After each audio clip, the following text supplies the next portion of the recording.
A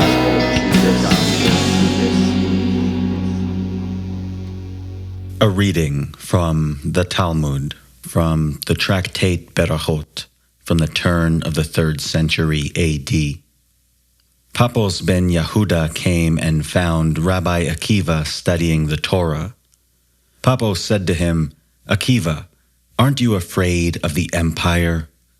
Rabbi Akiva said, "I'll tell you a parable. A fox was walking along a riverbank and saw a fish fleeing from place to place. The fox said to the fish, 'What are you fleeing from?' The fish said, 'I'm fleeing from the nets that people cast.' The fox said, 'Why don't you come up on dry land, and we can live together just as our ancestors did?' The fish said, 'Are you really the one they call the cleverest of animals? You're not clever, you're a fool. If I'm afraid in the water, my natural habitat, which gives me life, then in a habitat that causes my death, all the more so.' The moral is that we Jews now sit and study the Torah, about which it's written, 'That is your life, that is the length of your days.' And because its abandonment is the habitat that causes our death, all the more so will we fear the empire." Now, not a few days passed until they seized Rabbi Akiva and put him in prison on the charge of studying the Torah. When they took him out to be executed, he was reciting Shema.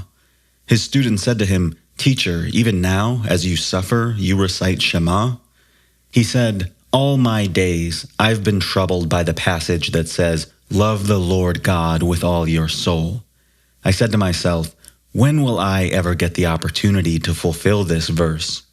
Now that I have the opportunity, shall I not fulfill it?"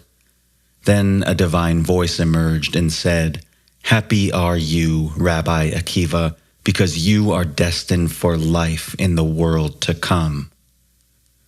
That was a reading from the tractate Berachot from the Mishnah, and it has to do with Jewish martyrdom in the 2nd century. In doing this show, Jewish literature has saved my ass on more occasions than I care to count. It's like the Army Air Force coming in at the end of Saving Private Ryan.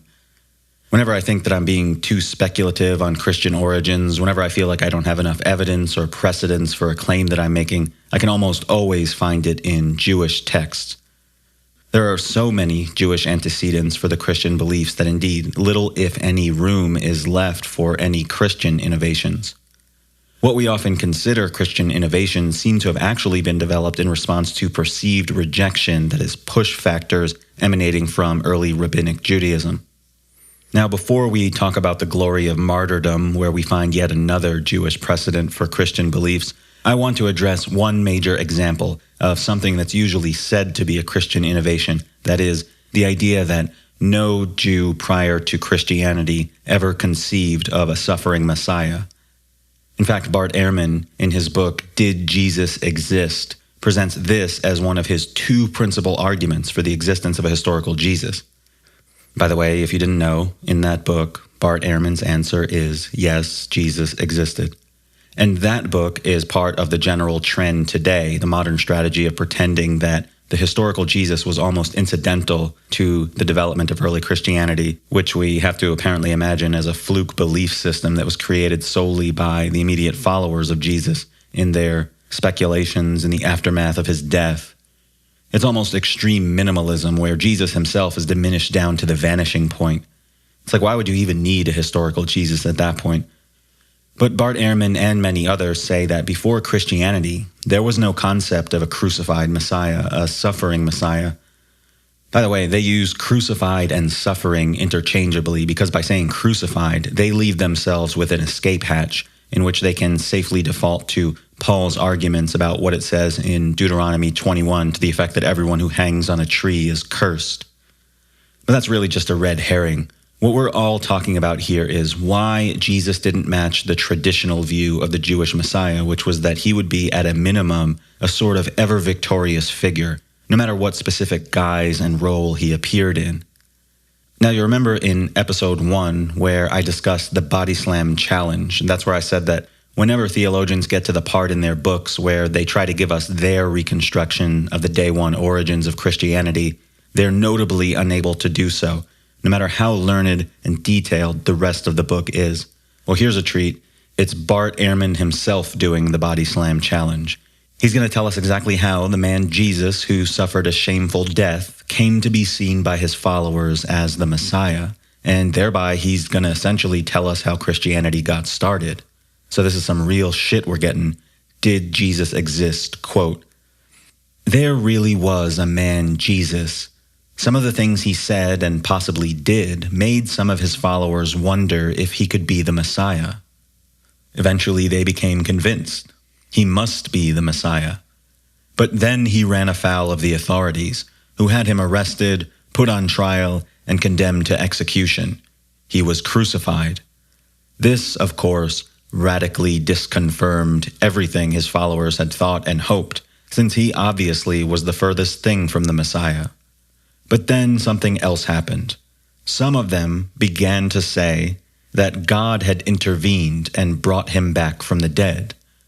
The story caught on, and some, or all, we don't know, of his closest followers came to think that in fact he had been raised. This reconfirmed in a big way the hopes that had been so severely dashed by his crucifixion. For his re-inspirited followers, Jesus truly is the one favored by God, so he is the Messiah. But he's a different kind of Messiah than anyone expected. God had a different plan from the beginning. He planned to save Israel not by a powerful royal Messiah, but by a crucified Messiah. Yeah, I gathered you. End quote. This is what I mean by the Body Slam Challenge, a whole book about the historical Jesus with a lot of information, but this was the precise moment where he had to go for the slam and he missed. I mean, anytime someone uses words like disconfirm, reconfirm, and re-inspirited, you know you're reading something that went through at least 3 or 4 rewrites. In fact, it sounds like he brought in a lawyer to write this part of the book. I don't mean to slam him as such, but the book is very unfriendly to people with alternative views. But this is his explanation about how Christians were the first to believe in a suffering Messiah. Essentially, they just did. Possibly some things Jesus did eventually convinced them. Then something else happened. They got re-inspirited. And they realized that God's real plan was to give them a crucified Messiah. And they were in a unique position to confirm or disconfirm those suspicions. And as you can see, it's nothing more than a Cliff's Notes of the New Testament. The speculation itself, some of them began to believe that he was favored by God. That appears to be based largely on an exegesis of Peter's speeches in the early parts of Acts, which step 1 should be to demonstrate who wrote Acts and when. And also, was Christianity the only Jewish movement that had disappointed followers? Like none of the disciples of any of those previous prophets or rebels ever thought to say like, well, hey, maybe God's plan was for our leader to die and he'll come back someday and then that'll be the real rebellion. You know, you ought not to be misled by a theologian stating that they're agnostic or even atheist. That refers to their personal, private beliefs, and that is quite a different matter than their views and opinions of Christian origins. Like I said in episode 8, the theologians, regardless of their personal beliefs, seek to preserve some element of the miraculous and wonderful within Christianity, and we can speculate as to why. But to me, this is a Jewish sect within a family of similar sects whose antecedents can be traced to the 1st century BC, and what we see as Christianity is really a hybrid of a few of those sects that did the long march and basically outlasted and or suppressed the others. That's about as miraculous and wonderful as I'm willing to get. Also, see every other religion ever for further examples of that. But anyway, here's one piece of evidence I can offer that the idea of a suffering Messiah predated Christianity. It's the Gospel of Mark. Jesus says at Mark 9:12, quote, "Elijah does indeed come first and restore all things. But how is it written of the Son of Man that he will suffer many things and be treated with contempt?" Mark 14:21, "The Son of Man is to go just as it's been written of him." Now the word written implies the existence of a book, where these beliefs in a suffering Son of Man were presumably outlined. Son of Man, in this context, clearly refers to the Messiah. Elijah is spoken of as his forerunner. I got into a discussion about this the other day with some more open-minded Christians, and they were saying that, well, for this, he's probably citing some lost source that had to do with Elijah. Robert M. Price also said something along those lines, but I don't think so. It seems clear that Jesus is bringing up the Suffering Son of Man book as a kind of counterpoint. Like, yeah, we all believe as Jews that Elijah will come, but at the same time, don't forget about what it says in this book. The Messiah needs to suffer as well. And I should clarify that no one knows what book or what written prophecy Jesus was referring to there when he said, it is written. It's one of those New Testament problems. I think many theologians would suggest that Jesus was referring to Isaiah chapter 53 there, but if that's the case, then Jesus was really outdoing himself in terms of being cryptic, whereas you get the sense from how often he repeats this statement in Mark that the author deliberately wanted it to be understood. Now, Bart Ehrman believes that these sayings of Jesus here come from later Christian tradition and weren't uttered by the historical Jesus, but even still, it has to be remembered that one of Mark's key objectives in writing his gospel is to spell out in clear terms that Jesus himself fulfilled this prophecy because he makes 4 references to it, and none of them appear to come from Mark's source materials, which are some of the Q sayings and the miracle worker pericopes and a passion source. The concept of a suffering Messiah or divergent traditions about the Messiah, Samaritan responses to the Jewish traditions about the Messiah and the Son of David, all these necessarily require their own episode. But all this to say, if we don't always find a Jewish antecedent for a Christian concept, we can usually find at least a suggestion of one, such as here in Mark, where there seems to have been a written prophecy or lost apocalypse about the coming of the Son of Man, which involved his ignominious death before he returned with power. And from the writings of the early church, we know that there was a smorgasbord of prophecy books that were used by those early Christians, many of which we no longer possess. So let's not be too quick to discount the possibility that where the Christians appear to be innovating, that they might not in fact be borrowing and appropriating, or simply following one strain of the variegated Jewish beliefs of the 2nd century. In point of fact, Christianity began its life as one Jewish sect among many, one strain of a Jewish heresy that happened to survive. Now, I apologize for that digression, but like ancient authors such as Josephus, I tend to put my digressions in the body of my remarks. But another example of a Jewish antecedent for Christian behavior was found here in our reading on the glorification of martyrdom. Precious in the sight of the Lord is the death of his godly ones, the psalmist thunders forth in Psalm 116. Psalm 44, for your sake we're being put to death all day long. We were considered as sheep to be slaughtered. Martyrdom in Judaism is part of what's called Kiddush Hashem, sanctification of the name. The name is, of course, the name of God. And remember from our last show, what were the early Christians claiming? They were being punished for something called the name. And we're trained to read that as the name of Christian, but it's really the name of Christ or the name of God. That is the name for which they glory in confessing. That is the name for which they claim to be dying. That is the name for which they claim to be hated. In the tale about Rabbi Akiva, we are given the picture of the idolatrous pagan empire which threatens the most important duty that can be performed by any Jew, which is engaging in the study of Torah. When the empire prevents us from studying Torah, it's like taking a fish out of water. We can't live without it, and thus we're presented with a binary choice, to transgress and desecrate the name of God, or to glorify it by our death. God says in Ezekiel, I acted for the sake of my name, so that it wouldn't be defiled in the sight of the nations. I will not allow my holy name to be profaned anymore. Again in the Psalms, not to us, Lord, not to us, but to your name give glory. The Talmud says of the Jewish martyrs in the Bar Kokhba War that they glorified the name of God by their death. And we see this concept of the name come full circle in Christianity in the prophecy book called The Shepherd of Hermas from the mid-2nd century, which describes the Christian church as the tower founded on the word of the almighty and glorious name. And in Judaism, as in the Christianity that emerged from it, if someone is faced with a choice of death or apostasy, death is preferred for the sake of the sanctification of God's name. Tertullian, who happens to be the early Christian writer who yammers the most about persecution, also makes this connection as well, over and over again. Discussing the Acts of the Apostles, he says, "Paul's disciples at last say, 'Let the will of the Lord be done.' What was that will? No doubt that he should suffer for the name of the Lord, not that he should be bought off.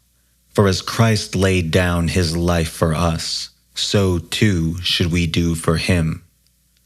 As with Rabbi Akiva in the reading, Tertullian also expects that the martyrs will receive a reward. He says, "When the flame of persecution is consuming us, the steadfastness of our faith is proved. The sword, the fire, the cross, the wild beasts, the torture, these are nothing but trifling sufferings to obtain a celestial glory and divine reward.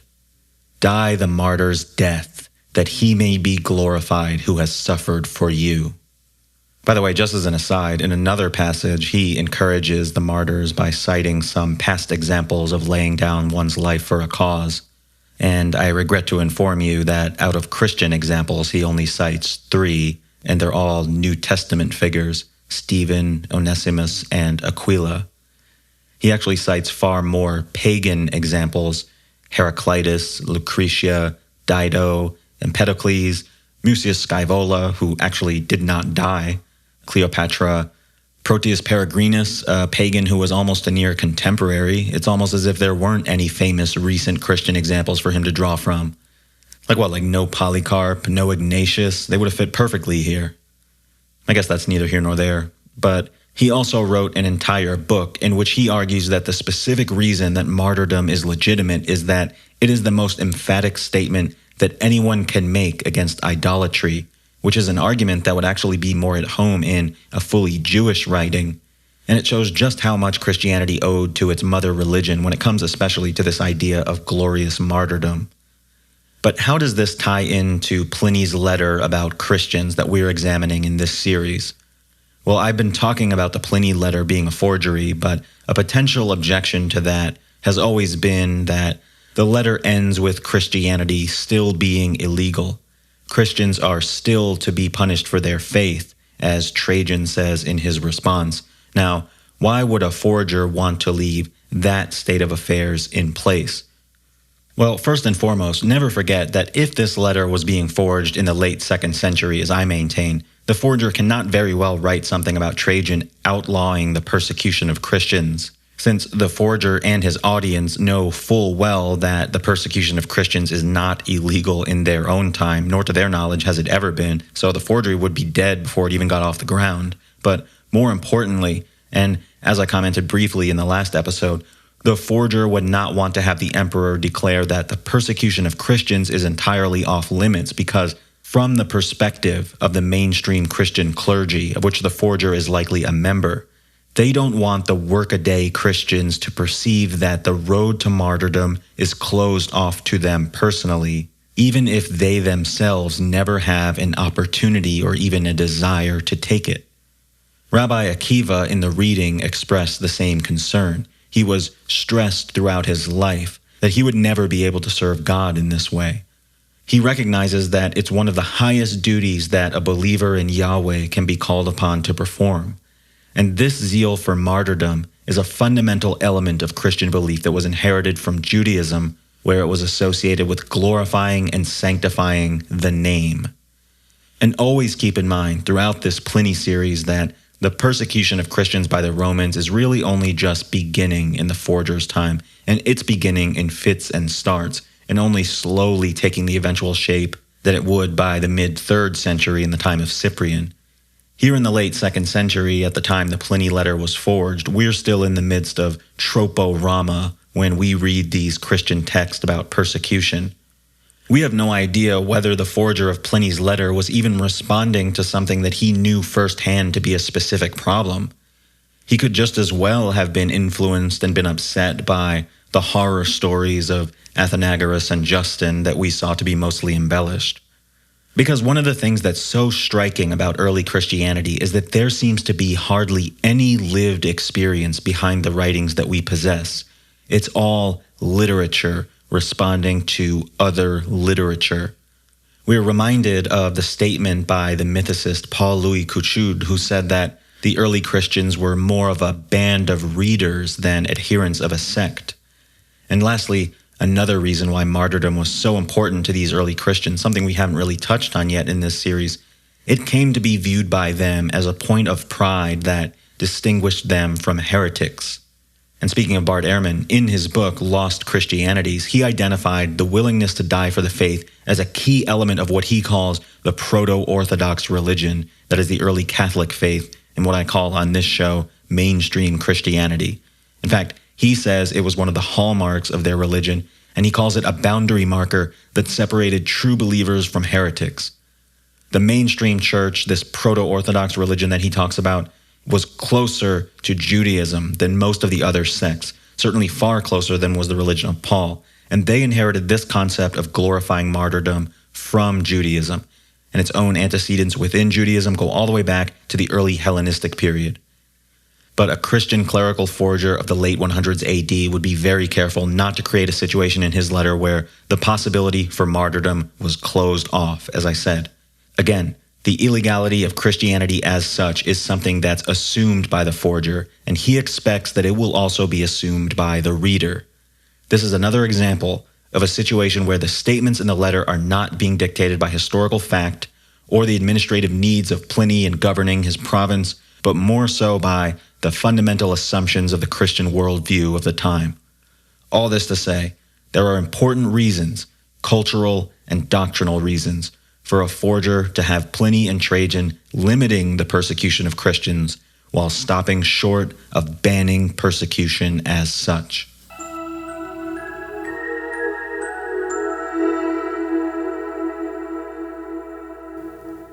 You're listening to Born in the Second Century, and it's now August 10th, 2021.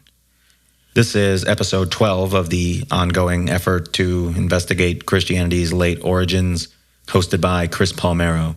The music for today's broadcast was provided by the recording group Pompey Gray. Some quick hits having to do with the last show. I maintain that the passages about Tacitus and Suetonius having to do with Christians were forged by Christians, and the question that's always been raised is, if Christians were willing to insert these passages into the books of the secular historians, why would they forge a hostile witness, seeing as they could have inserted anything? Might as well insert something more favorable to Christianity. Well, writers like Tacitus, their books, especially in late antiquity and the Middle Ages, would have circulated mainly among a select few who knew somewhat about those authors and the kind of things they would have written had they occasion to mention Christianity. And a forger would have known that the reading public of Tacitus at the time would not be so stupid as not to recognize that a glowing testimonial about Christianity from his pen would not be immediately suspect. And also, to the Catholic Church of that period, a hostile ancient witness was paradoxically better than no ancient witness.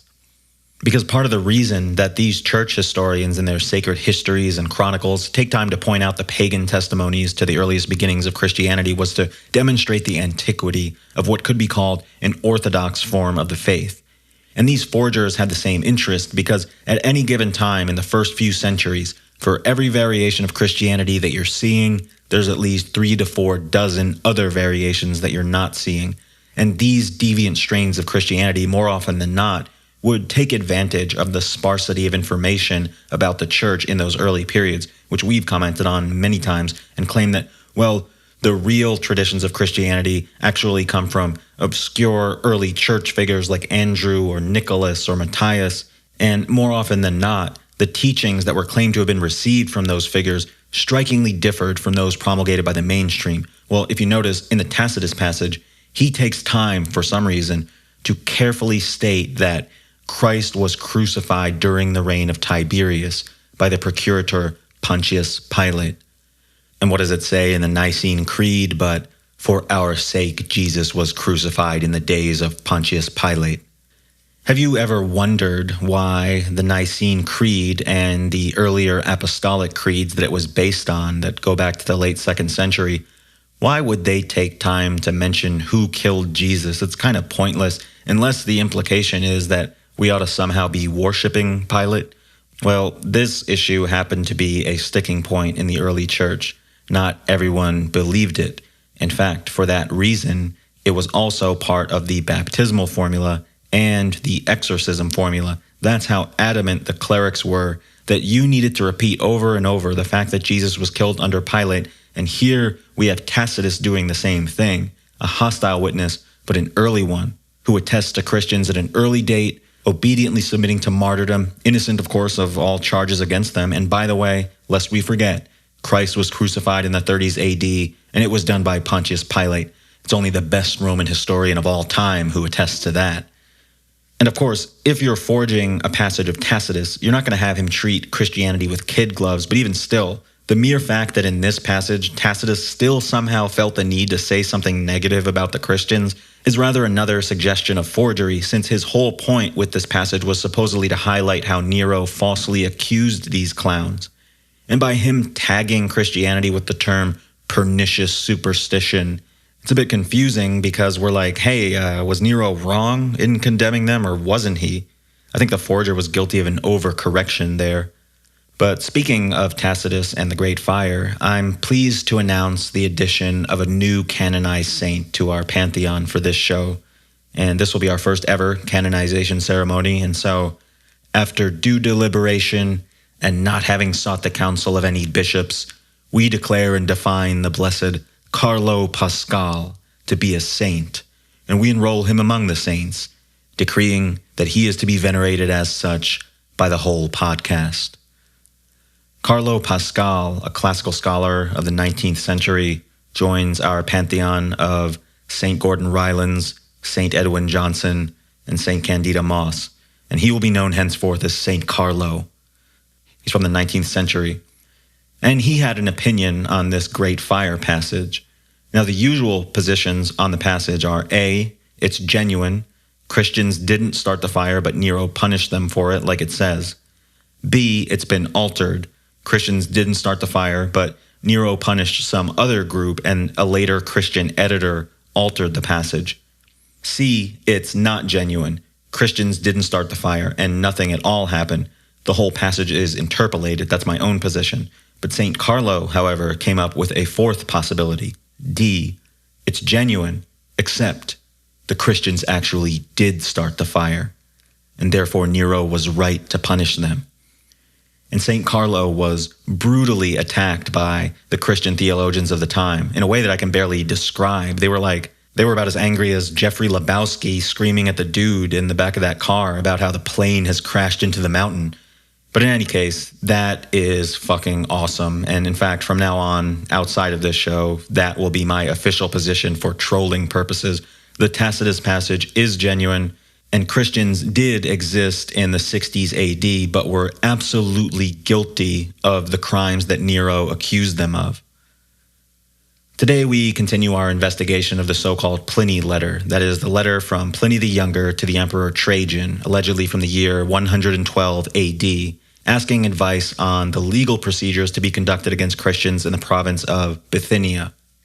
By exposing it as a forgery, I hope to demonstrate that it therefore doesn't conflict with the hypothesis of a late origin for Christianity. As we've discussed, the hypothesis here is that the Pliny letter was forged by Christian clerics of the 180s AD as a way to try to limit their exposure in the Roman legal actions against Christians, whether those actions were real, imagined, or exaggerated. More often than not, when you're dealing with Christianity, it's a mixture of imagined and exaggerated. In the last episode, I started a close reading of Pliny's letter, and we quickly found that to properly explain the circumstances of its forgery, we have to first demonstrate that it has no actual legal basis, or at least no discernible one. For the letter to make sense, Christianity would have had to have been illegal before the year 112 or 111, when it was supposedly written, if it was genuine. So we've gone back through the Christian and pagan sources to look for those precedents, and thus far we haven't found any. I mentioned last time about how theologians point to the time of the Emperor Nero as the most likely period in which anti-Christian legislation would have been passed, but when we investigated our sources, we found that they were running cold.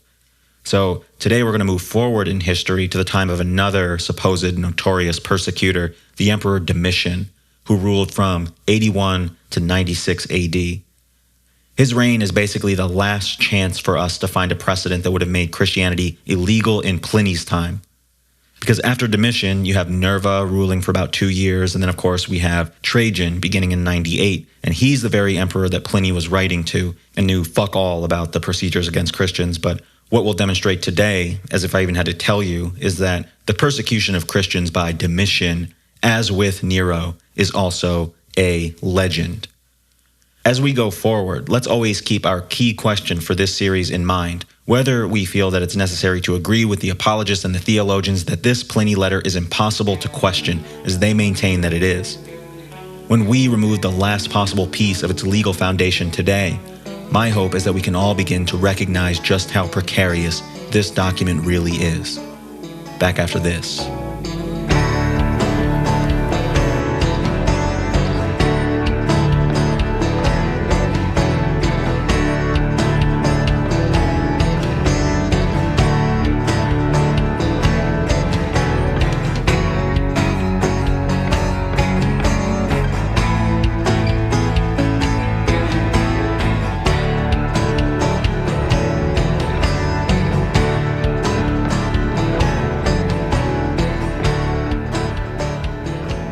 In the last show, we started the close reading. Pliny mentioned trials of Christians having been held before his time, and we talked about how the premise of this letter is that Christianity is already illegal by the year 112. In fact, that assumption is fundamental to its authenticity. We said that the consensus among theologians is that there had to have been a special and specific law passed against Christians before Pliny's time, which is the only way the letter would make sense. We said that the best precedent for such a law was the reign of Nero in the 50s and 60s AD. But when we delved into the sources for that period, we ended up exposing the persecution of Christians by Nero as an airy fiction. Today we'll continue our march through Roman history to find any kind of precedent for Pliny's assumptions about Christianity. Now, I should say that a good overview of the early history of Christian persecution is a paper called Legislation Against the Christians by T.D. Barnes. When you look at the evidence all lined up side by side, the way he arranges it, you get the sense of just how lacking it really is. And I mentioned this paper because to obtain it, I had to pay $12, and I'll be damned if I don't get at least $12 worth of content out of it. When we last left our Christians, they were safe and sound in their homes, their house churches, not being persecuted by Nero. Actually, in point of fact, they didn't exist at all during the time of Nero, but that's neither here nor there. The point is, the persecution by Nero is a myth. Now, with Nero's death in 68 AD, the Julio-Claudian dynasty that had been founded by Augustus finally ended. Late the next year, Vespasian, a simple man, the son of a jeweler from Reate, took over in a sort of coup and established his own short-lived dynasty, the Flavians, and it would be him, followed by his son Titus, who would rule briefly and would shortly die and be replaced by Vespasian's other son, Domitian. Now, as we saw in the last episode, Tertullius goes out of his way to state that Vespasian didn't enforce Nero's law against Christians. You know, Nero's phantom law that we showed in the last episode was as fake as McLovin's ID. What Tertullian actually means is that his sources for the rule of Vespasian having to do with Christians were a complete blank, which is not surprising to us, since we're suggesting that Christianity technically did not exist at that time. Incidentally, most people do believe that Christianity existed in the time of Vespasian, but I ask, isn't it notable that the sources about Christians during not only his reign, but the reigns of his two sons, all the way up to 96 AD, for those reigns, the reliable information that we can get about Christianity amounts to precisely dick. To the extent that the ancient writers have anything to say about these time periods, it's all late and legendary horse manure, to the extent that we get anything at all, which we barely do. Contrast that with the reign of a 3rd century emperor like Philip the Arab, for example. We know more about what was going on with Christians during that time period, the 240s, than we probably have any right to. So nothing happened under Vespasian, And we get the express statement of Tertullian to that effect as well, for what that's worth. But interestingly enough, a moron named Hilary of Poitiers, a Christian from the 300s, says in one of his books that Vespasian was a persecutor of Christians. He's most likely confusing Vespasian with his son Domitian. I mention it just as a curiosity. As for the Emperor Titus, there's one very late legend about his interactions with Christians, a story from Sulpicius Severus in the 5th century. It seems like what the later Christians did was list out all of the Roman emperors in order, and they noticed that there were hardly any events relating to Christianity in most of their reigns, which shouldn't surprise anyone at all who's been listening to the past 11 episodes of this show. But it seems like they then made a concerted effort to forge at least one Christian story so that the religion would more or less be constantly attested from the reign of Tiberius all the way up to their own time. It's very cute, but also transparently fraudulent. But this brings us now to the reign of the Emperor Domitian, from the year 81 to the year 96. Domitian is important because he, along with Nero, is one of the two emperors that early Christians associate with persecution. And so those who have analyzed the Pliny letter and believe it to be genuine have agreed that if we're looking for a precedent for the behavior of Pliny and Trajan, who both seem to be operating with the understanding that Christianity is illegal even before they put pen to paper to write about it, that precedent would have to have come either from the reign of Nero or from the reign of Domitian.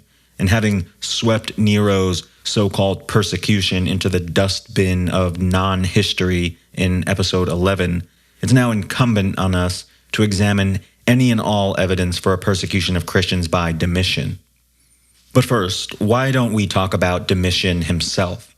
Now, the last episode was about Nero, and I feel that Nero is kind of old hat at this point, but Domitian we don't hear about as much. He gets a bad rap from the contemporary Roman historians almost immediately.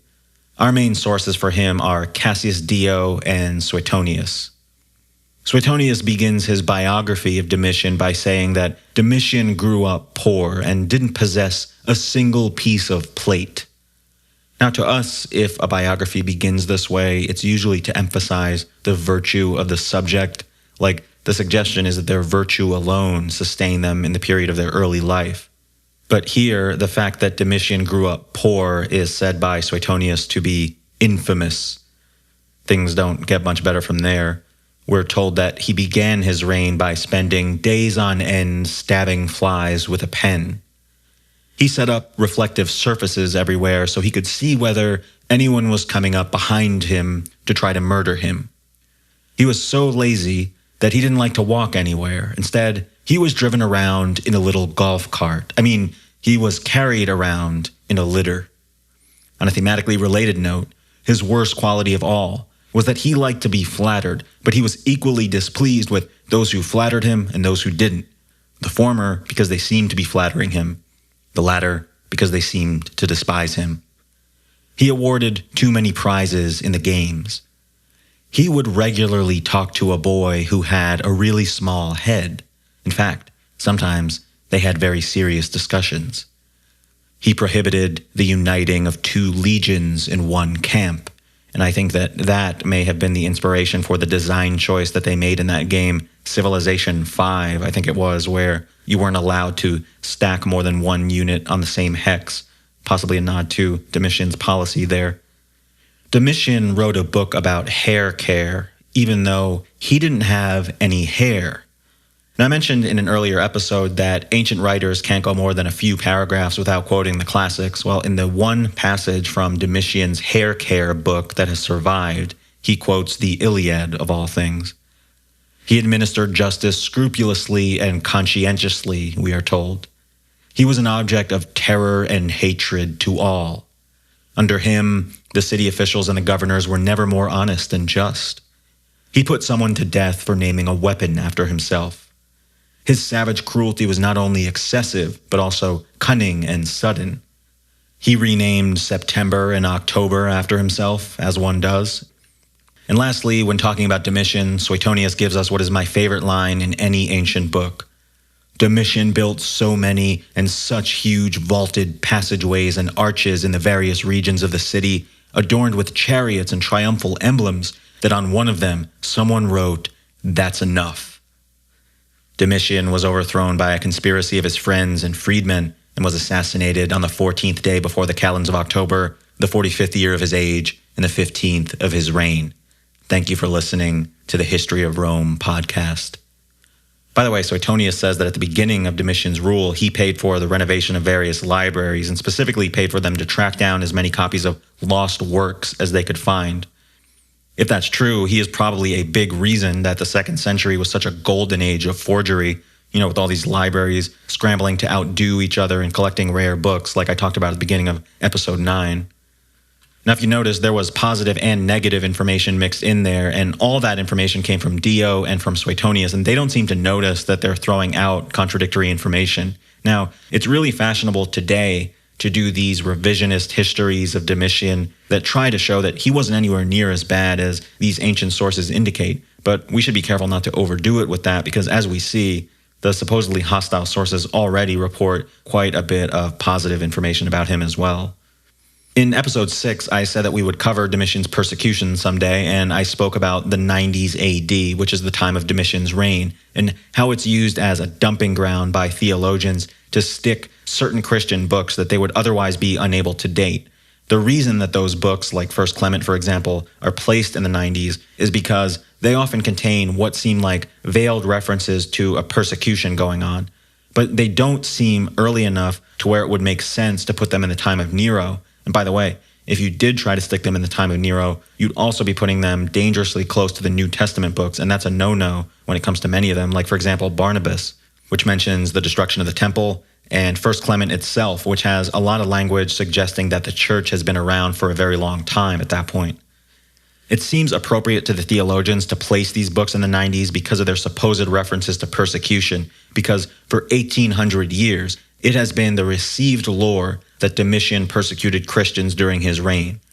It couldn't just be, for example, that these books are just making generic statements about the need to be steadfast, and in that they're self-consciously and poorly trying to imitate the letters of the New Testament, where that same trope is frequently used. No, they have to be referencing a specific persecution, because the second we all start admitting that these authors are just using shop-worn tropes, then we might as well close 75% of the churches and certainly close down at least 90% of the biblical studies departments. So we have to pretend that these letters are referring to a specific persecution. Again, it can't be Nero's because that's too early, not to mention fake. So where else can they stick these letters? Well, thank God. It turns out that Domitian persecuted Christians in the 90s. And so they wave in the garbage truck and let it back up and dump all these undateable Christian texts into the 90s AD landfill. As a side note, most other religious groups, if they learned that their ancestors had been persecuted in the past, their reaction wouldn't usually be one of gratitude, but in this case, modern apologists and theologians are so thankful that the ancient Christians were getting hosed in the 90s AD. They're actually grateful for that because, as we see, it allows them to stick a lot of their bullshit texts in the 1st century. Now, by way of contrast, in the 1800s, you can read theologians saying things like, "I can never read the martyrdom of Blandina without shedding a tear." Not modern theologians. They are gleeful about these things because it helps their agenda of assembling a constellation of early witnesses to Christianity and also justifying and explaining some of the weirder passages in their texts. In the last episode, we looked at 2 quotes from the late 2nd century, one from Tertullian, one from Melito of Sardis. Both of them said that Domitian had persecuted Christians. They didn't give any specific details, though. I maintained that Melito's testimony on this was a forgery, but Tertullian did give one extra detail, which may give us a clue as to where he got his information about Domitian's actions against Christians. He says that Domitian banished some Christians, but later had somewhat of a change of heart and remanded their sentences. Now, I could just say outright that that seems to be nothing more than a retelling of the legend of the Apostle John, who wrote the book of Revelation, having been banished by Domitian to the island of Patmos, was later released, lived on until the reign of Trajan. But you know what? I was thinking, why don't we give the Christian sources the benefit of the doubt for once? We know that brother of the show, Eusebius, wrote an entire history of the Christian church, giving its story from the 1st century all the way to the 4th century. And it's like, did I even need to do this podcast if such a history book exists and was written that early? I don't know, it seems sometimes like I'm just being a mere contrarian and saying all the time that there's no reliable evidence of Christianity until the middle of the 100s, when we already had this early chronicle at our disposal that shows the origins of Christianity going back well before that. And shouldn't this chronicle contain the information that we seek as to a persecution of Christians under Domitian? Let's just cut the BS, go straight to that history book, and after this reading, and after we get the reliable information that we seek, that we're no doubt going to get from Eusebius here, might as well end this episode early, cancel the whole show. This is ridiculous. Who ever heard of Christianity not originating in the first century? Didn't you read the Gospels? Jesus was executed by Pontius Pilate, a first century figure. So here it is, last reading ever. Quote, Domitian was in fact the second emperor who stirred up a persecution against us, although his father Vespasian undertook nothing prejudicial against us. It is said that in this persecution the apostle and evangelist John was still alive and was condemned to dwell on the island of Patmos because of his testimony to the divine word. Indeed, the teaching of our faith glowed so brightly at that time that even writers alien to our religion mentioned in their histories the persecution and martyrdoms which took place during it. And they indeed indicated even the precise time, for they record that in the 15th year of Domitian, Flavia Domitilla, a niece of Flavius Clemens, who was one of the consuls of Rome at the time, was exiled with many to the island of Pontia for professing Christ. End quote. I take back that stuff I said about that being the last ever reading and terminating the podcast, because in a moment of temporary insanity, I forgot that every Christian text, even if it's ostensibly nonfiction, is a devotional text, and the church history of Eusebius is a devotional text. You caught him saying there twice that the reason he's bringing up this information is to show that these things occurred at that time, meaning the 90s AD, the time period that he's desperately trying to fill up at this point in his book. And what he gives us is a second-hand Christian legend and something from a pagan source that actually has nothing to do with Christianity as such. As we'll demonstrate today, his Christian source for the persecution by Domitian is the book of Revelation, and his pagan source is the books of Cassius Dio. Neither of them actually support a persecution by Domitian. Eusebius is trying to construct a religious narrative out of whatever scraps of info that he can conjure out of his library. His history book is a religious text. So let's investigate these sources, and first, we're going to consume our magic mushrooms and return once again to the fever dream that is the book of Revelation.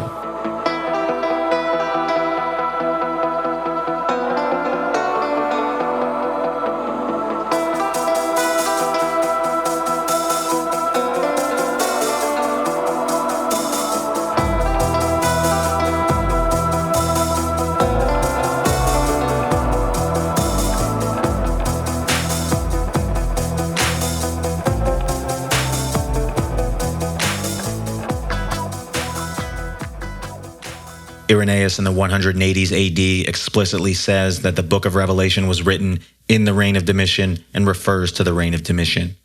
He was most likely getting that from the lost books of the Christian author Papias, whom we discussed in episode 4. Now, there has been a war going on among theologians about the dating of Revelation that is even more intense than the wars depicted in the book itself. Some of them maintain that it was written in the reign of Nero, others in the reign of Domitian. Only a tiny handful have had the courage to put it outside of that date range. And from my perspective, this war between the theologians is really a war over which side can out-conservative the other. It would seem that those calling for an early date in the time of Nero would be the more conservative, but in this case, those calling for a late date are also doing so for reasons of tradition, since all the early church writers agree that John wrote the book of Revelation in the reign of Domitian. I want to say something here that is of particular importance for this show in general. I have one of the commentaries on Revelation on my shelf here is this one by Robert L. Thomas. If John himself wrote a commentary on Revelation, it would not be so conservative as this Robert L. Thomas one. Like if John, who wrote about an army of locusts wearing Kevlar, read this book of Robert L. Thomas, he'd be like, God damn, some people believe anything. Thomas says that he believes Revelation was written in the reign of Domitian because Irenaeus said so, but here's his logic, quote, if Irenaeus had been wrong, later witnesses, including Clement, Origen, Victorinus, Eusebius, and Jerome, would have corrected him. Instead, they confirmed his dating. End quote. Dude, all those people didn't know any better. You want to know something incredible? In the entire history of early Christianity, the later we get in history, no new information about the origins of these texts is ever revealed by the ancient authors. They are always ultimately following what the earliest link in the chain said in this game of Hellenistic telephone. And in this case, on the date of Revelation, it all goes back to Irenaeus following Papias. All of these people that he named are following Irenaeus, many of them following him at second hand, third hand, or fourth hand.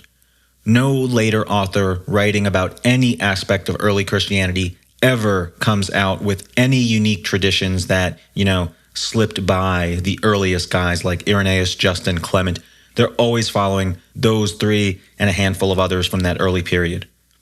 This is one of the main pillars of my argument that Christianity was born in the 2nd century because there seem to be no organic traditions outside of a firmly circumscribed and narrow channel that runs from the 160s onward.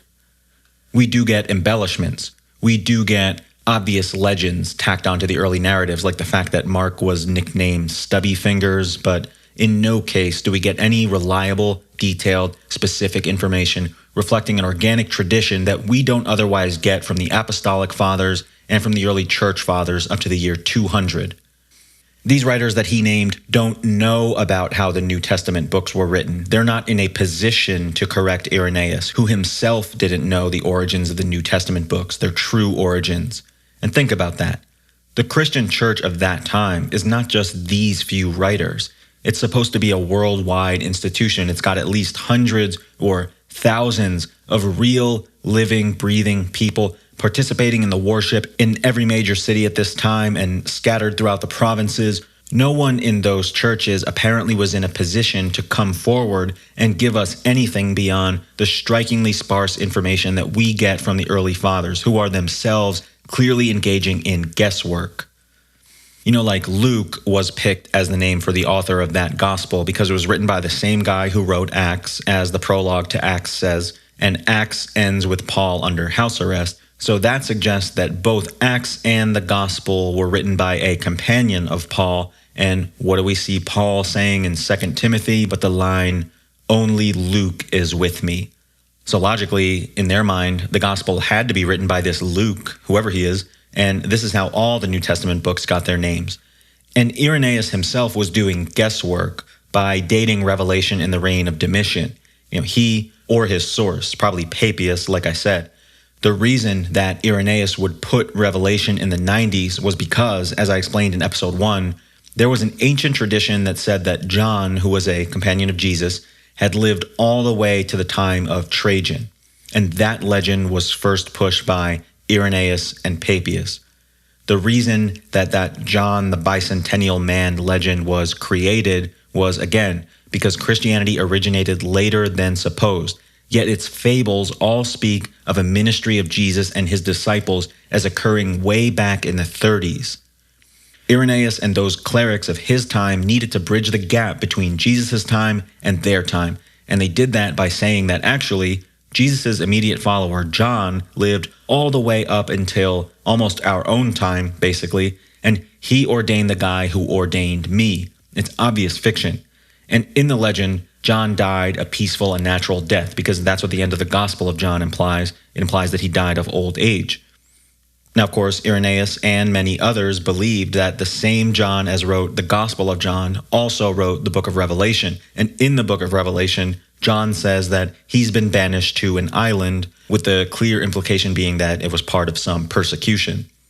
Now, in the mind of Irenaeus and all who developed the John legend, Trajan could not have put him there because they knew that John would end up dying peacefully under Trajan. So it's kind of a logic problem. If Trajan was evil enough to banish John to the island and then he decided to release him later, doesn't make any sense. And in the minds of these guys, he couldn't have been banished there by the Emperor Nerva because Nerva didn't rule for very long, and he was well known as just kind of a sweet old man, like the old man who headed up OCP in RoboCop. So that leaves Domitian, and that's how Irenaeus came up with the date of the Book of Revelation. Now, even a stop clock is right twice a day, because my theory on this telebroadcast is that Revelation was originally a Jewish text finalized in the reign of Domitian using traditional material from the time of Nero. Revelation is a Jewish apocalypse in the spirit of writings of the time, like books 4 and 5 of the Jewish Sibyllines. In fact, the book of Revelation is intertextual with the Sibylline oracles because, like Revelation, that book talks about Nero coming back from the dead and invading with the Parthians. Like Revelation, it talks about the end of the world, complete with a star falling to earth. Like Revelation, they mystically refer to Rome as Babylon. And the book of Revelation does contain what appears to be a key to dating it, which is the list of emperors that's given in Revelation 17. But as I said in episode 6, we try to avoid dating apocalyptic text using these kinds of things because more often than not, the author is just playing around with tropes. Suffice it to say that the book of Revelation presupposes the destruction of Jerusalem. In fact, that seems to be the very occasion for writing, so it can't be put that early. And it seems to be most similar to writings from the 90s AD or even the early 2nd century that are obsessed with the Nero reborn legend, or what we can call Nero reloaded, where he rises from the dead and comes out of the east with the Parthians and makes war against the saints. And I'm talking there about not only other Jewish apocalypses, but also things like the Ascension of Isaiah and even the book of Elkasai. And for what it's worth, in real history, in 88 AD, a false Nero appeared and took refuge with the Parthians in the east. There are some other possible allusions to the rule of Domitian in Revelation, such as we can read in the Anchor commentary. Like, for example, the third horseman of the apocalypse says something evocative of food shortages when he says, "See that you don't harm the oil and the wine." And some commentators think that that may refer to Domitian's edict of 92 AD that cut down on the amount of farmland that could be used for vineyards. And that was supposedly a way to increase the amount of grain that could be grown. This was part of the Roman Empire's bull in a china shop approach to economic policy. And there are other things like that, but nothing definite. Again, we're working here with apocalyptic tropes, so we have to be cautious. But as I said, we do have some indications that this was written at the end of the 1st century already. And then when we look even more closely at Revelation, we see indications that the author is trying to backdate. He seems to be trying to set himself in the time of Vespasian and looking ahead to the reign of Domitian. It's very clumsy, and that's much more of a tell than any of the confusing lists and other time cues that he tries to give. In other words, the list of emperors in Revelation 17 is not so much a clue in itself as is the fact that somebody clearly messed with it, and they corrected it to account for an emperor who was appearing to reign for a longer time than they'd expected, and Domitian fits that bill. So we can place the finalized Jewish version of this book at the time of Domitian, and the author is playing with this idea that Domitian himself is the reanimated Nero. Now, in the Revelation series, we'll be discussing the analysis of Revelation that was done by Kim Mark Lewis, who actually says that it was written in the reign of Domitian, but the author had banked on the end times occurring during his reign. So when Domitian died in 96 AD, the author did like a hasty punch-up and just rushed the book out to print because Domitian dying essentially torched his entire concept. Now, as I said, Irenaeus appeared to be correct in dating the book of Revelation to this time period, but that was essentially dumb luck. That's when the Jewish version was released. As I said last time, the Christians got their hands on the book about a generation later, and they added the letters to the beginning. Most likely it was recopied first. It looks like what happened was they came across this Jewish text, of which there were probably like 50 billion written in this style at the time, and some cleric said, hey, let's do this same thing, but make it about Jesus. And someone wrote it out in his own barbarous style and added the things he needed to add. By the way, on those Christian editions, Jesus in the book of Revelation is portrayed as holding 7 stars. And that's also sometimes taken as a reference to Domitian, because there's a coin that we have which depicts his young son who died when he was still a baby. And on the coin, he's kind of frolicking in the heavens, playing with 7 stars. So Jesus holding the 7 stars is seen as a reference to the court symbolism of Domitian. Well, unless the author meant to compare the Son of Man to Domitian's baby, I would rather think that the stars symbolize the 7 planets that the ancients knew about. That is, the planets all the way up to Saturn, plus the sun and the moon. Or, in fact, they're just meant to represent the 7 Asian churches, as the writer, in fact, says. Now, what did Domitian do that was so bad? Why is he seen as a sort of arch nemesis here? Well, the book of Revelation is clearly an invective against the imperial cult, that of emperor worship, and it's been pointed out by many that Domitian seems to have been the first to encourage the people of the empire to worship him while he was still living. That is, in contrast to his predecessors where they were deified after death.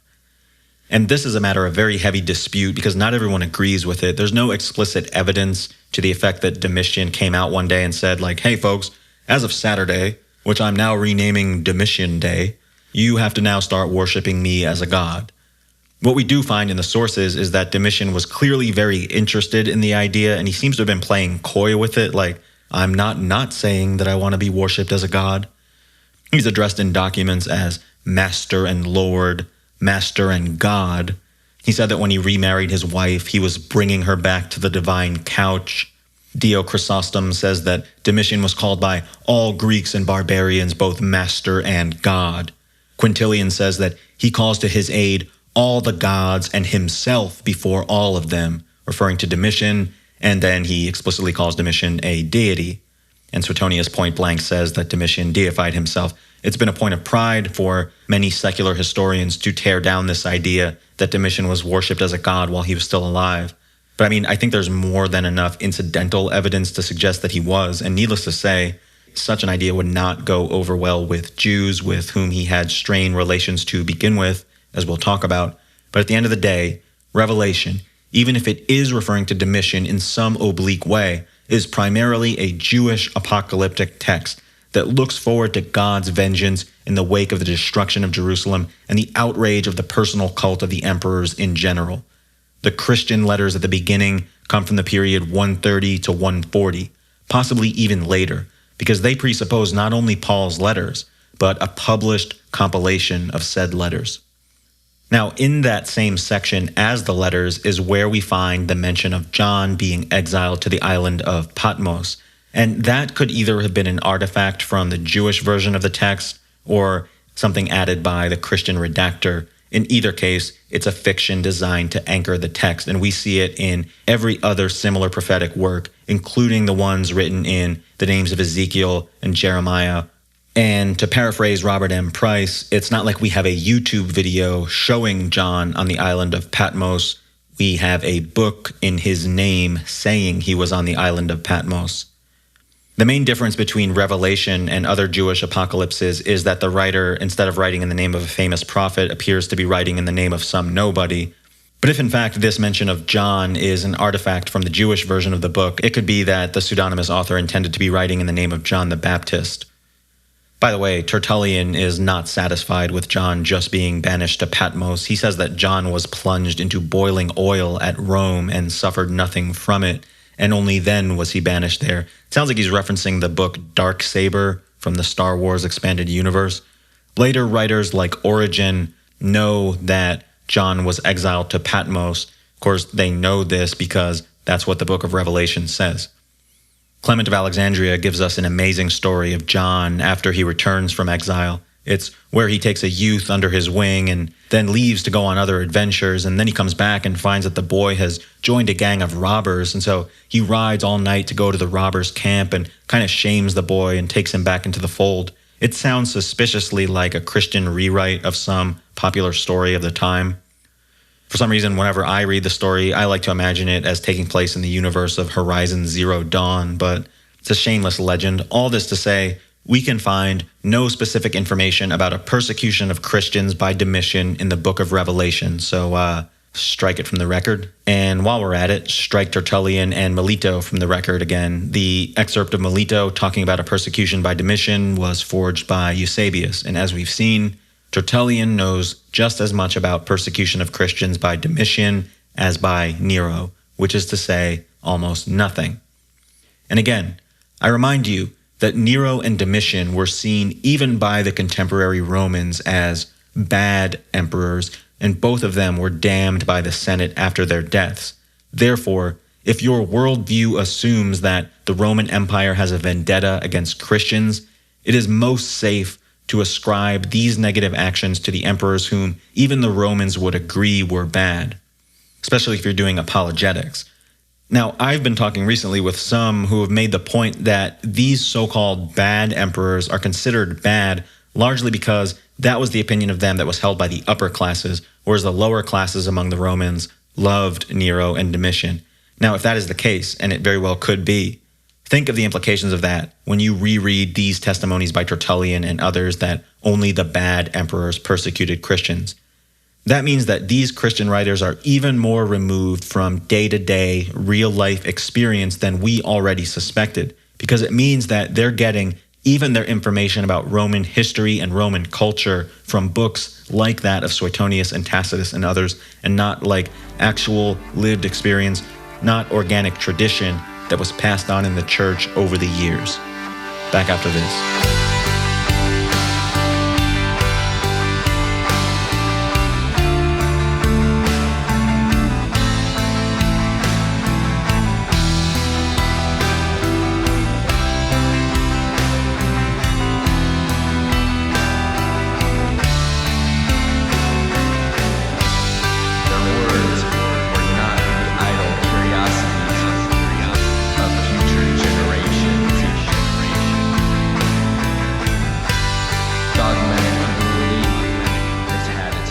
Before the destruction of the temple, all Jews were expected to pay a tax for its upkeep, the so-called didrachma. That's the tax that Peter and Jesus robbed the fish in order to be able to pay, with no concern whatsoever by them that that fish would now be unable to pay the tax.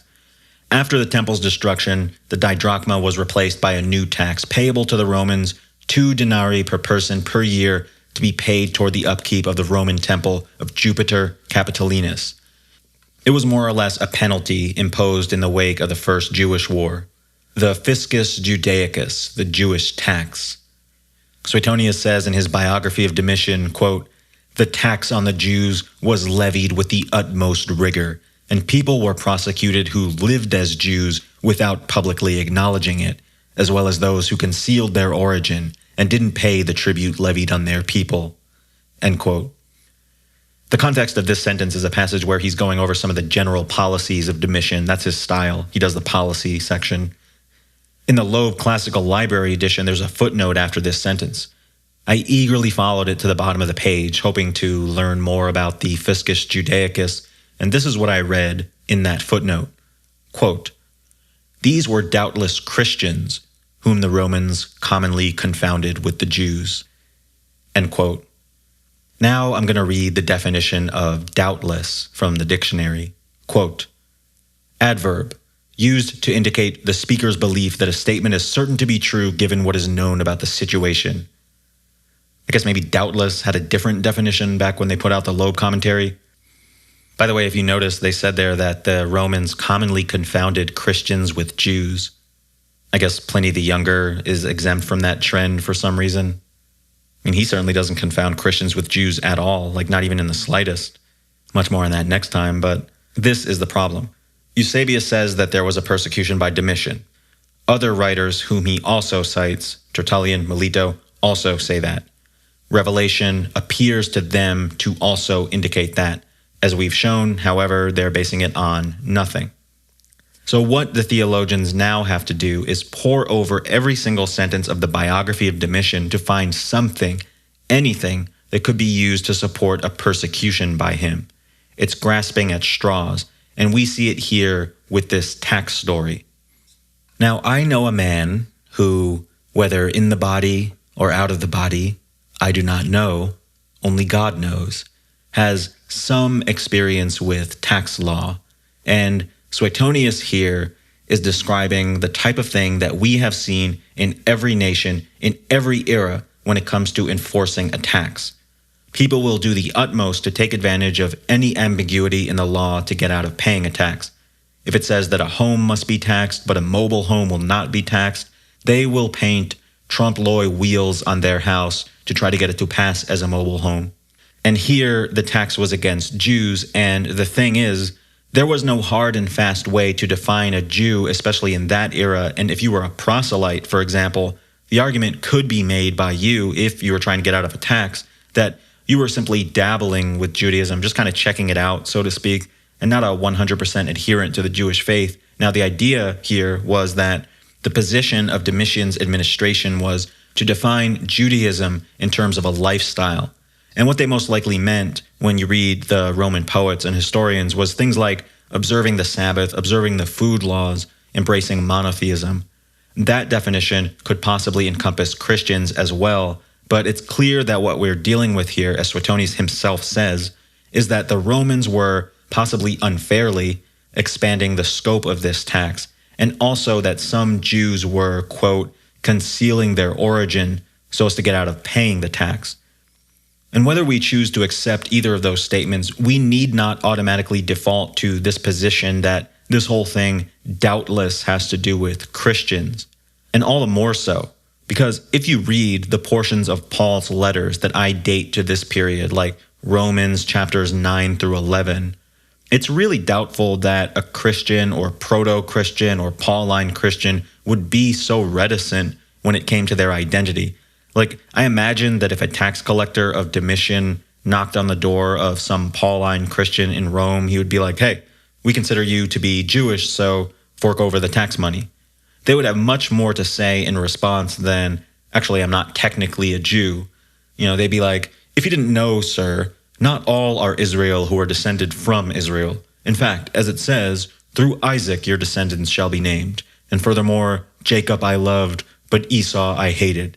Now the Gentiles, who didn't pursue righteousness, attained righteousness, and that was the righteousness that's by faith. However, Israel and the Roman tax collector would be like, all right, Jesus Christ, you're not a Jew.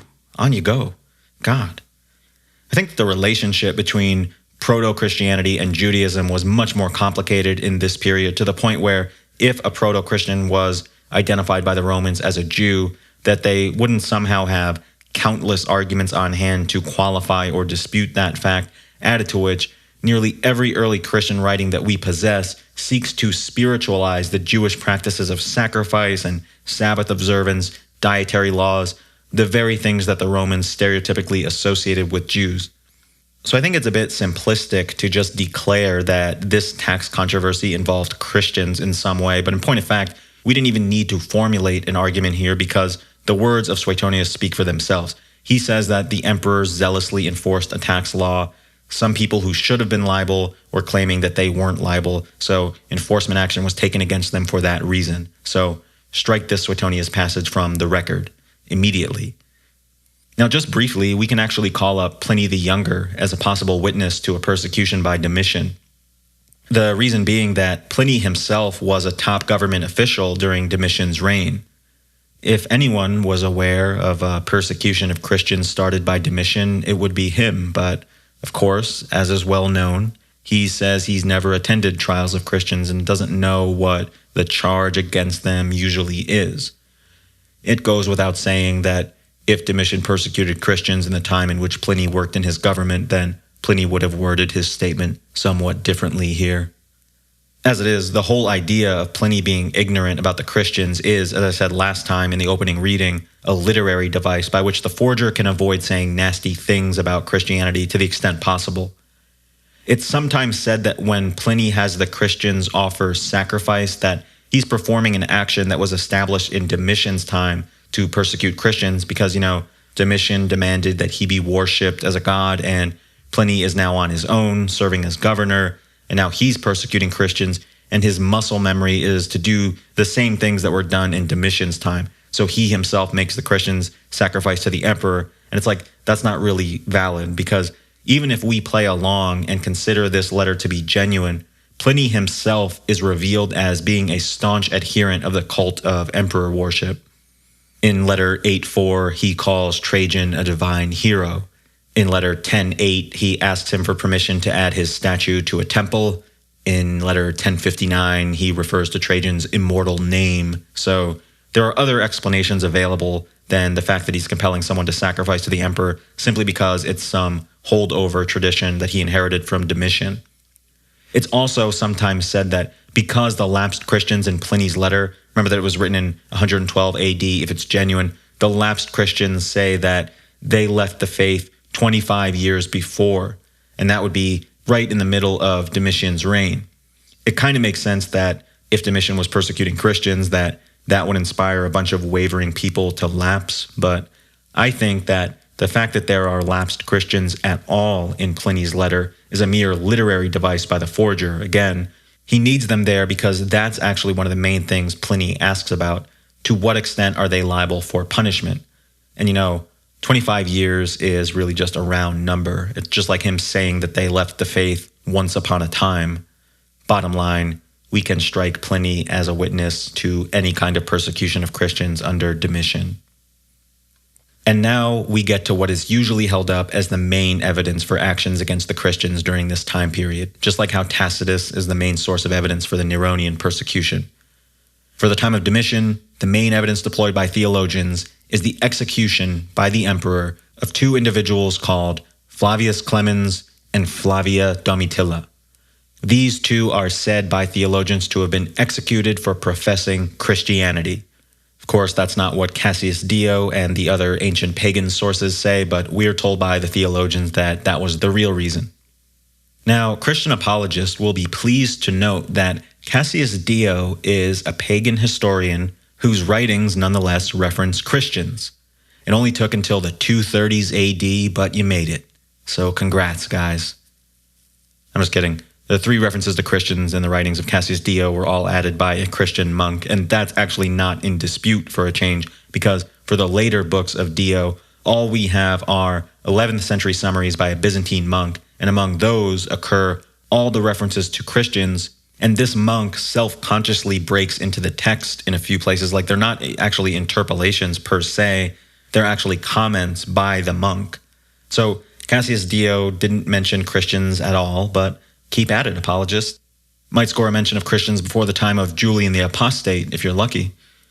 Cassius Dio covers the reign of Domitian, and he's in the midst of describing a particular year in which Domitian just happened to be killing the shit out of everyone around him, like he was in one of those GTA Rampage mini games. He says, quote, "In the same year, Domitian killed, along with many others, Flavius Clemens the consul, although he was a cousin, and had as his wife Flavia Domitilla, who was also a relative of the emperor's. The charge brought against them both was that of atheism, or atheotes, a charge on which many others who drifted into Jewish ways were condemned. Some of these were put to death, and the rest were at least deprived of their property. Domitilla was merely banished to Panditeria." End quote. Panditeria was an island that was often used for banishment.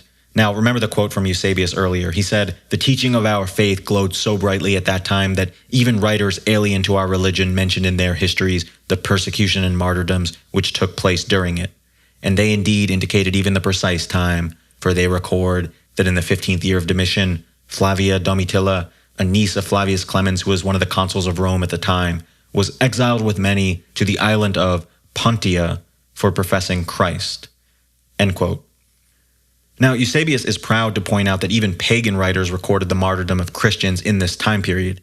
And he gives, I guess you could call it a version of the Cassius Dio story, clearly based on it in some way, but make no mistake that when Eusebius says that all these pagan writers referred to Christians being killed, all he's talking about is some garbled form of this story from Cassius Dio. That's all he's talking about. He may have gotten it secondhand from a writer named Brutius. He mentions him as his source. Does not tell us who Brutius is. He might as well have said that he was getting his info from Brutius Beefcake, but in the original Cassius Dio story, two people were charged by Domitian with atheism, which he says was also a charge that was applied against those who drifted into Jewish ways. We already talked about that type of language in the Suetonius passage earlier. What seems most likely is that Eusebius knew full well that Christians were often charged with the crime of atheism because they didn't worship the traditional gods. So he found some version of this same story that we find in Cassius Dio, and decided that because we have here an instance of people being executed for atheism, that therefore the real charge against them was that they were Christians. Now, why would Eusebius even bother to make this connection at all? The story is so flimsy, and if you choose to make it about Christians, it raises a hell of a lot more questions than it answers. Well, if you remember, his Christian sources have already told him that Domitian was a persecutor. We saw before that they were basing that primarily on legends as well as the book of Revelation, possibly being redundant there. And it has to be pointed out how similar Eusebius is to modern theologians. He's very clever, in much the same way as the velociraptor that tricked Muldoon in Jurassic Park.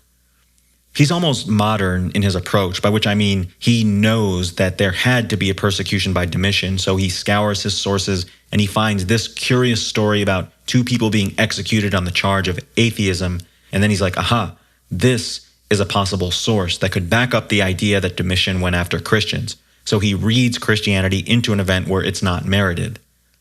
Now, a common argument from apologists is that because Eusebius tells the story differently than Cassius Dio did, because for one thing, he says that the woman that was executed was Clement's niece and not his wife, what they claim is that Eusebius is really giving us the true, unadulterated form of the story, and that the real person punished for Christianity was Flavia Domitilla, the niece of Clement, as in there was somehow a second Flavia Domitilla. But it seems very clear that what happened was that when Eusebius read whatever it was that he read that told him about this, he was confused by the fact that both Flavius Clemens and his wife Flavia Domitilla were said to be relatives of Domitian. And Eusebius, being a Christian and conscious that Christians had often also been accused of incest, he rewrote the story to make Flavia Domitilla a niece of Flavius Clemens, so that there could be no suggestion that this pure Christian woman was guilty of committing incest, and maybe that's why she was exiled.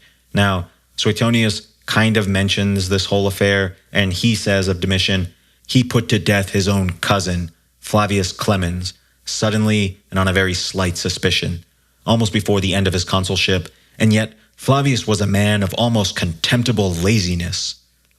By the way, this Flavius Clemens character is sometimes identified by Christian apologists as being an early bishop of Rome, but based on that testimony from Suetonius, is this really the kind of guy you want to claim as Christian?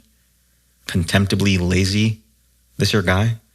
But Cassius Dio says nothing in connection with Christianity here, nor do the other writers like Philostratus who also talk about this event. It reminds me of what I said about the Suetonius Crestus passage in the last show. You know, call me if you can figure out whatever the fuck this has to do with Christianity. It was made to have something to do with Christianity by Eusebius and by modern apologists, based solely on wishful thinking. The whole thing is a mess, but bottom line, the exile of Domitilla doesn't support the persecution of Christians by Domitian unless you're taking Eusebius strictly at his word. And if you do, you'll find yourself in the company of one of the theologians I was reading who said, quote, Eusebius has proved himself a reliable, a quite intelligent, and a by no means reckless reporter. Jesus. At the time of this episode, Jeff Bezos and his trusty crew have blasted off into space, and I expect at some point they'll find this theologian somewhere up there teaching the star child about the Domitian persecution. At best, Clemens and Domitilla may have been punished under suspicion of being Jews, even though Suetonius indicates that Clemens was killed for political reasons. There's a lot more to the story. We'll cover it at greater length someday, but the purpose here is to find any precedent for the persecution of Christians that could support the belief by Pliny and Trajan that Christianity was illegal on its face in their time. And the writings of Cassius Dio and whatever the monsoon of nonsense that Eusebius concocted out of them lends no support to this, so we may duly strike them from the record. Now there's another story about Domitian that has come down to us from a lost book by the Christian author Hegesippus from the late 2nd century AD. He says that the grandsons of Jesus' brother Jude were hauled before Domitian for the crime of belonging to the royal lineage of David. He says that Domitian was rounding up all the descendants of David because he dreaded the advent of Christ as Herod had. We are then told, however, that he let these descendants of Jesus' brother go free because he saw that they were just a couple of poor, humble dirt farmers. And after he does this, Domitian says, take a shot that the persecution of the Christian church should be ended. Then the story says that these fellows became leaders of the churches and they lived until the reign of Trajan. This is an obvious etiological myth created in the late 2nd century by a group of Jewish Christians who seem to be appropriating the John legend and applying it to their own legendary heroes. Notice how, like John, these members of Jesus' family are said to have been rounded up in the reign of Domitian. Like John, these men are said to have then gone on to be church leaders. Like John, these men are then said to have lived until the time of Trajan. It's the same template as the John legend, but there's a special emphasis here on Jesus' family being entitled to primacy in the early church, a view that was not shared by the other sects, and pointedly, it was not shared by what I call mainstream Christianity. Now, the creator of this legend was actually much smarter than the creators of the John legend, because whereas for the John legend to make sense, John would have to be like 255 years old if he lived in the reign of Trajan. Here, the legend is much more reasonable in that the grandsons of Jesus' brother are given the same career path on the same timeline as John, which makes much more sense given their younger age. It's much more sensible for these people who were probably born in 60 or 70 AD to become bishops in the reign of Trajan. But this whole story is at its core a polemic.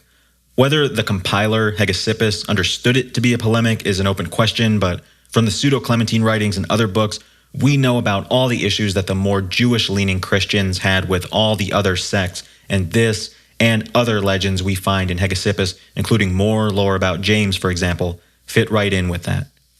Hegesippus will get his own episode, but this fine tale, which is really just a rewrite of the John of Patmos legend, I think we can safely strike it from the record as evidence for a Domitian persecution. It certainly doesn't provide any strong support for one. Last time we mentioned the Christian letter called First Clement, the Christian wonder-chosen episode about humility. It's written in the name of the Roman Church to the Corinthian Church, with the writer of the letter very careful not to mention his own name anywhere in the letter, which is, I think, fairly ominous when you're dealing with questions of authenticity. But the name Clement ends up being written in the superscription in the manuscripts, and very early on, this letter is ascribed to Clement, who is said in the tradition to be one of the first bishops of Rome. The name Clement, by the way, was taken from another Christian book, The Shepherd of Hermas, which is my own favorite text, but in that, it was said that a man named Clement had authority to write to foreign churches, and I think that this letter was originally released anonymously, but the early Christian clerics did some detective work, just like with the New Testament books, and hit upon the name Clement for the author. It's called First Clement because there is also a Second Clement, which is a written sermon. And the reason that that book was attributed to Clement was because it contains a weird, arcane, apocryphal quote that happens to also be found in First Clement as well, but nowhere else outside of these two books. And this has been my masterclass as to how the early Christian texts got their names. Anyway, First Clement is held up as proof of a persecution under Domitian because in the first sentence it says, quote, "Beloved, due to the sudden and successive events and circumstances which have come upon us, we found that we've been remiss in answering the matters that you've asked about, especially that shameful and unholy sedition among you." End quote. This is taken to be an allusion to Domitian's persecution of the Christian church in Rome. But what the author said here is far too meager to extrapolate the idea that there was a big persecution and that that was the reason they hadn't written to the Corinthians yet. Like he could be referring to a norovirus outbreak in their kids' daycare. Like they all use the same daycare and they all get infected and then the parents get infected. And then it's like, "Beloved, due to the sudden and successive calamities of all of us shitting our brains out for the past 3 weeks, we have not been able to respond to your letter about the sedition in Corinth." It's just not enough information. And if I made the same kind of wild extrapolation with hardly anything in the text to support it, Christian apologists would be lining up around the block to call me a buster, and they know that as well. Now, later in the letter, he says that Peter and Paul were executed and a bunch of other Christians died, and we now find ourselves in the same arena. And that's taken to mean that those persecutions having supposedly happened under Nero, the author is now saying that he and his congregation are facing the same things. And it's like exhorting your recipient to steadfastness in the face of external adversity is a staple of Christian writings. It's found throughout the New Testament, all throughout the Paul's letters, 1 Peter, letter to the Hebrews. It's a trope, essentially. And even if we must take this to refer to an actual persecution of Christians going on at the time, there's nothing to specifically date it to the reign of Domitian. On the contrary, the letter is placed in the reign of Domitian by theologians because of this reference, because they quote-unquote know that Domitian persecuted Christians. In other words, one fictional event is being used to date another fictional event. And in fact, if you think about it, nothing's stopping us from just creating a persecution by some other emperor using this statement of 1 Clement alone as a source. Why not say that it was written during the reign of Vespasian? I'm going to go around starting tomorrow saying Vespasian persecuted the Christians, and people will say, oh, really? How do you know that? And I'll say, well, in 1 Clement, he discussed a persecution by Nero, and then he says, now we're encountering similar problems. I mean, can you prove that he's not referring to a persecution by Vespasian? There would be just as much support for that as saying that 1 Clement supports a persecution of Christians by Domitian that is not even obliquely hinted at in the text.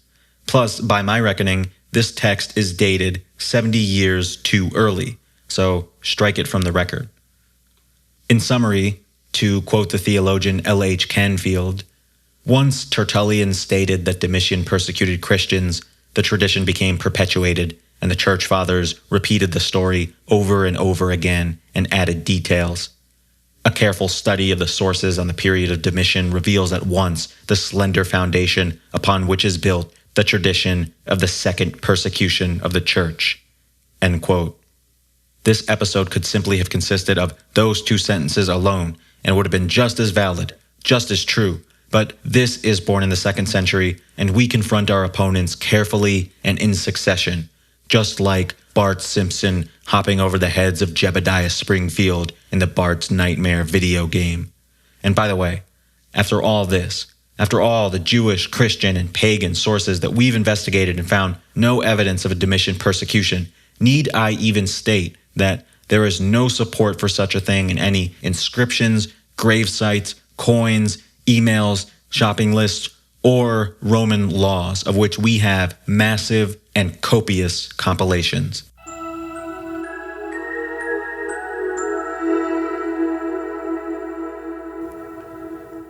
Today we've examined the second of two likely candidates for a persecution of Christians before Pliny, the reign of Domitian. As with the reign of Nero last time, we found that Domitian's persecution of the Christians, which is sworn to by the church fathers with ironclad certainty, is just another one of those questionable, nebulous myths. And in exposing it, we've removed yet another Jenga piece that was supporting the legitimacy of the Pliny letter, because remember, Christianity had to have been proscribed, had to have been persecuted prior to Pliny for this letter to make any sense. The Pliny letter was forged in the 180s AD, possibly the 190s, by Christian clerics as a way to try to limit their exposure in the Roman legal actions against Christians in their time and try to influence the Roman legal discourse on persecution. They were influenced by the persecution narratives in the writings of Justin Martyr, Tatian, and Athenagoras. We've investigated Christian and pagan sources to look for those precedents for the elements of persecution that are discussed by Pliny and Trajan and have come up with nothing to support them. We continue our Pliny series and we'll tie up the close reading in the next few episodes, always keeping in mind that it's not impossible to doubt the authenticity of this letter. And in the name of St. Carlo, we declare the persecution of Christians by Domitian to be a late and spurious legend with troubling implications for the genuineness of Pliny's letter to Trajan about the Christians. Thank you for listening. This criticism is ended. Go in peace.